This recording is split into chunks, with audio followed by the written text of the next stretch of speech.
नमस्ते आप सभी को, कैसे हैं आप सब। आई होप आप सब अच्छे से होंगे, अपनी पढ़ाई भी अच्छे से कर रहे होंगे। स्वागत है आपका आपकी अपने यूट्यूब चैनल साहित्य HBS में। आज हम देख लेते हैं कक्षा 12 की हिंदी में एक निबंध दिया गया है। पाठ 11 के अंतर्गत निबंध का नाम है गीता और स्वधर्म। इस निबंध के लेखक हैं आचार्य विनोबा भावे। तो सबसे पहले हम पाठ का सारांश देख लेते हैं, फिर इसके हम प्रश्न उत्तर पढ़ेंगे। और यदि आप लोगों को पाठ का भावार्थ चाहिए तो कमेंट बॉक्स में ज़रूर लिखिए। पाठ के सारांश के अंतर्गत हम देखते हैं, भूदान आंदोलन के प्रणेता तथा किसानों के मसीहा आचार्य विनोबा भावे द्वारा लिखित प्रस्तुत निबंध गीता और स्वधर्म में आचार्य जी ने गीता के माध्यम से मनुष्य को अपनी बुद्धि के आधार पर न्यायपूर्ण कार्य करने का संदेश दिया है।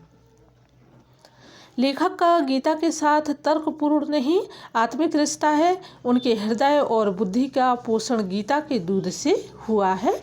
ऐसा लेखक का मानना है कि जो उनका हृदय है और बुद्धि, उसका पोषण यानी कि उसकी विकास और वृद्धि किससे हुआ? गीता के ज्ञान से ही हुआ है। यहाँ गीता के दूध का अर्थ है गीता के ज्ञान से हुआ है। गीता पर उनकी अपार श्रद्धा है। गीता उनके लिए अमृत का सागर है। यह गीता श्री कृष्ण ने युद्ध स्थल में युद्ध से विमुख हुए अर्जुन के कर्तव्य का ज्ञान कराने के लिए सुनाई थी।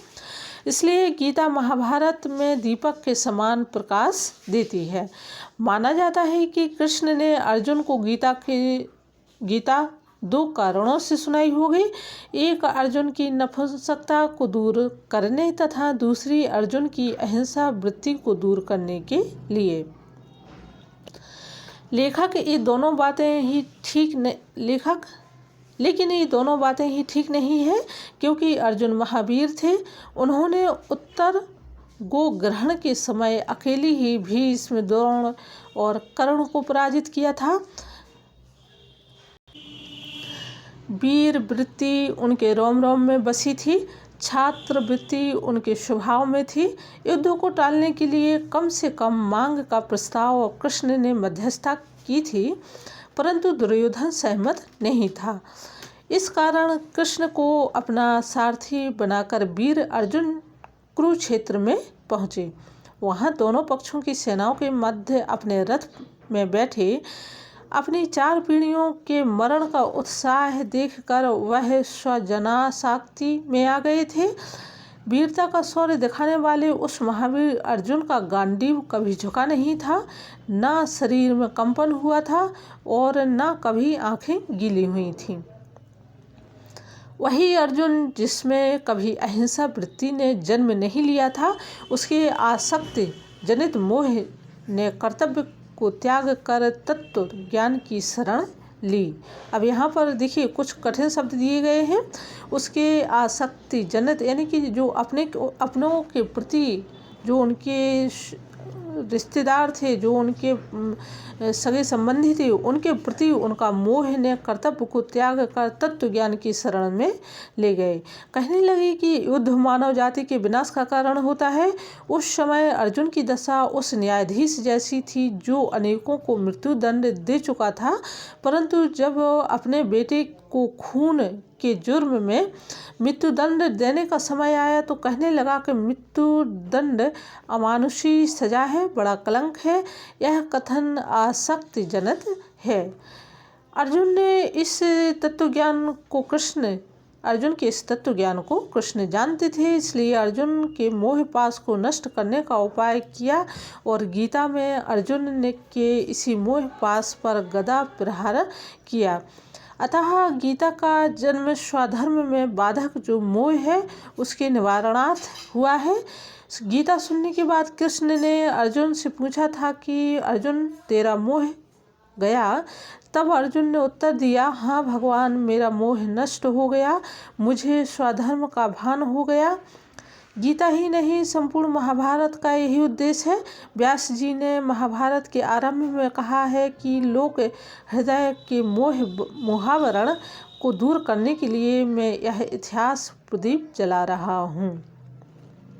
तो ये पाठ का सारांश है और पाठ का सारांश बहुत ही सारगर्भित है।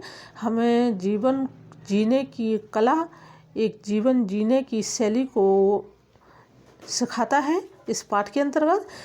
अब इसके हम प्रश्न उत्तर देख लेते हैं। तो सबसे पहले लघु उत्तरीय प्रश्न आएंगे। तो लघु उत्तरीय प्रश्न, तो पहला प्रश्न है अर्जुन के स्वभाव में कौन सी वृत्ति विद्यमान थी।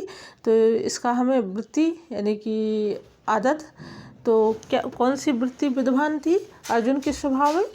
उत्तर के अंतर्गत हमें लिखना है कि कृत निश्चय होकर और कर्तव्य भाव से समर भूमि में खड़े अर्जुन के स्वभाव में छात्र वृत्ति विद्यमान थी। वृत्ति का अर्थ होता है कि उनका जो कार्य की शैली, उनका स्वभाव, उनकी प्रवृत्ति किस प्रकार की थी, ये वृत्ति के अंतर्गत आ जाता है। यानी कि उनका जो धर्म है वो कैसा था, छात्र यानी कि क्षत्रिय जो युद्ध में जाकर के लड़ाइयाँ लड़ते हैं उस प्रकार का उनका स्वभाव था। दूसरा प्रश्न देखते हैं, किस सजा के अपराधी के सुधरने की आशा नष्ट हो जाती है। तो इसका हमें उत्तर लिखना है, फांसी की सज़ा अमानुषी होने के कारण मनुष्य को शोभा नहीं देती, क्योंकि इससे अपराधी के सुधरने की आशा नष्ट हो जाती है। अगला तीसरा प्रश्न है, लेखक किस सागर में डुबकी लगाकर बैठ जाता है। तो इसका उत्तर है, लेखक विनोबा भावे जब अकेले होते हैं तब गीता के अमृत सागर में गहरी डुबकी लगाकर बैठ जाते हैं। अगला प्रश्न है, किसने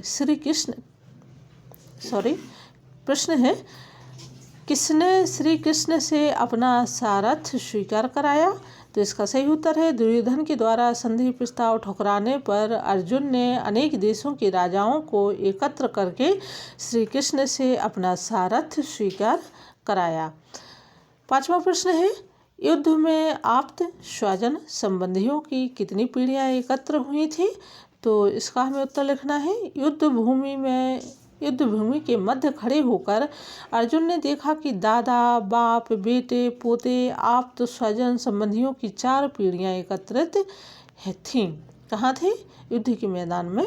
जो महाभारत का युद्ध हुआ था तो वहाँ पर अर्जुन ने अपनी 4 पीढ़ियों को देखा था। छठवां प्रश्न है, अर्जुन के मन में कौन सा भाव उत्पन्न हो गया था। तो इसका हमें उत्तर लिखना है, युद्ध के लिए तत्पर स्वजन समूह को देखकर सदैव विजयी रहने वाले अर्जुन के मन में अहिंसा का भाव उत्पन्न हो गया था। कैसा हो गया था उनके मन में भाव उत्पन्न, कि जब उन्होंने देखा कि हमारे परिवार के ही लोग हैं, सगे संबंधी हैं, तो कहीं ना कहीं युद्ध ना करने का भाव अर्जुन के मन में आ गया था कि जब हम युद्ध करेंगे तो क्या होगा, हमारे अपने ही खत्म हो जाएंगे। अब हम देख लेते हैं लघु उत्तरीय प्रश्न। तो लघु उत्तरीय प्रश्न में पहला प्रश्न है, गीता के गगन में लेखक किन उपकरणों से उड़ान भरता है। क्या है प्रश्न, गीता के गगन में लेखक किन उपकरणों से उड़ान भरता है। तो इसका हमें उत्तर क्या लिखना है, जिस प्रकार एक पक्षी अपने 2 पंखों की सहायता से नीले खुले आसमान में स्वच्छंद होकर यथाशक्ति दूर तक उड़ान भरता है, ठीक उसी प्रकार लेखक तर्क को त्याग कर श्रद्धा और प्रयोग इन 2 उपकरणों से गीता के गगन में यथाशक्ति उड़ान भरता है। अगला प्रश्न है, अर्जुन ने अकेले ही किन किन के दांत खट्टे किए थे। तो इसका हमें उत्तर लिखना है, जिस समय पांडव अज्ञातवास में थे उस समय कौरवों की सेना ने उत्तर कुमार की गायों का हरण करने का प्रयास किया था। तब अर्जुन ने उत्तर कुमार का सारथी बनकर अकेले ही वीर भीष्म पितामह, आचार्य द्रोण और सूर्यपुत्र कर्ण के दांत खट्टे किए थे। अगला तीसरा प्रश्न है, युद्ध टालने के लिए कौन सी बातें बेकार हो चुकी थी। तो इसका उत्तर है, अर्जुन के स्वभाव में छात्र वृत्ति थी, वह कृत निश्चय होकर और कर्तव्य भाव से समर भूमि में खड़ा था, लेकिन युद्ध के विनाशकारी परिणामों का उसे आभास था। अतः युद्ध को टालने के लिए अर्जुन ने पहली कौरवों के पास कम से कम मांग का प्रस्ताव भेजा, दूसरी कृष्ण को मध्यस्थ बनाकर भेजा, लेकिन विनाशकारी बुद्धि वाले दुर्योधन ने एक भी बात स्वीकार नहीं की। तो यहाँ पर प्रश्न क्या है, युद्ध को टालने के लिए कौन सी दोनों बातें बेकार हो चुकी थी, कि अर्जुन ने कौरवों के पास प्रस्ताव भेजा था कि कहीं ना कहीं इस युद्ध को टाला जाए और हम जो आप मुझे देंगे मैं उसे लेने के लिए मैं स्वीकार कर लूँगा। तो कौरवों ने जो है उनकी उस मांग को भी ठुकरा दिया। दूसरी, कृष्ण भी मध्यस्थ बनकर गए थे कि कहीं ना कहीं इस युद्ध को टाला जाए, तो उसे भी जो विनाशकारी बुद्धि वाला दुर्योधन था उसने उसे स्वीकार नहीं किया और महाभारत का युद्ध जो है निश्चित हो गया। चौथा प्रश्न है, लेखक के अनुसार गीता के जन्म का उद्देश्य क्या था? तो इसका हमें उत्तर लिखना है। युद्ध भूमि में अर्जुन धर्म सम्मूढ़ हो गया था, इस कारण उनके मन में स्वधर्म के विषय में मोह पैदा हो गया। इस मोह को अर्जुन स्वयं स्वीकार करते हैं। अतः स्पष्ट है कि गीता का स्वधर्म में बाधक जो मोह है उसके निवारणार्थ हुआ है। गीता के जन्म का प्रधान उद्देश्य ही है। गीता सुनने के बाद अर्जुन कृष्ण से कहते हैं, भगवान मेरा मोह नष्ट हो गया, मुझे स्वधर्म का भान हो गया है। अगला प्रश्न है, लेखक के अनुसार गीता का मुख्य काम क्या क्या है? तो इसका हमें उत्तर लिखना है। यदि गीता के उपक्रम और उपसंहार को मिलाकर देखें तो स्वधर्म में बाधक मोह, ममत्व तथा स्वजनासक्ति दूर करना गीता का मुख्य काम है। मोह का निवारण करना ही गीता का काम है। गीता ही नहीं, संपूर्ण महाभारत का काम लोक हृदय के मोहावरण को दूर करना है। यही काम गीता ने किया, जिसके परिणाम स्वरूप अर्जुन का मोह नष्ट हो गया और उसे छात्र धर्म का ज्ञान हो गया। तो ये हुए अपने अति लघु उत्तरीय प्रश्न और लघु उत्तरीय प्रश्न। इसके बाद हम देखेंगे दीर्घ उत्तरीय प्रश्न और पाठ में जो भाषा से संबंधित प्रश्न हैं उनका भी हम अध्ययन करेंगे। भाषा से संबंधित प्रश्नों का हम अध्ययन करेंगे। तो आज के लिए इतना ही, और कमेंट बॉक्स में मुझे ये बताइए कि आप लोग शॉर्ट वीडियो चाहते हैं 5-10 मिनट की, या फिर संपूर्ण पाठ का एक ही वीडियो चाहते हैं। तो जैसा आप लोग कहेंगे वैसे ही आपको वीडियो दिए जाएंगे। हम फिर मिलते हैं नई वीडियो नई जानकारी के साथ। तब तक अपना ध्यान रखिए, पढ़ाई अच्छे से करिए। धन्यवाद।